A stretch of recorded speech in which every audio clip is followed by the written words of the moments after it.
Nakuha na ba lahat ng 13th month pay at saka Christmas bonus? Meron na ba lahat? Ano gagawin mo dyan? Ganito lang yan ha. Pwede mong gawin ay 3 or 4. Sige, gawin na natin 4. Una, pwede mong i-invest yan sa business. Gumawa ka ng sarili mong business para magkaroon ka ng passive income sa future.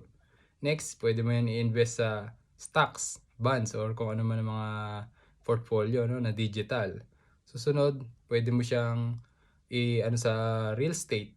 Pwede ka mag-ipon para sa real estate para dumami yung pera mo sa future ano kapag meron ka ng paupahan or other real estate na property. At last, ang pinaka-importante, magbayad ka muna ng utang dahil napakadami mo ng utang. Lalo na yung mga nangungutang dyan. Magbayad naman kayo, mahiya naman kayo. Ano? Hirap-hirap kumita ng pera, tapos utangin nyo. Ang bilis nyo mangutang, tapos hindi nyo agad babayaran. Nako po, lubay-lubay nyo na yan ha. Oh, yan ang gagawin mo sa 13th month pay mo ha. Subscribe and follow for more.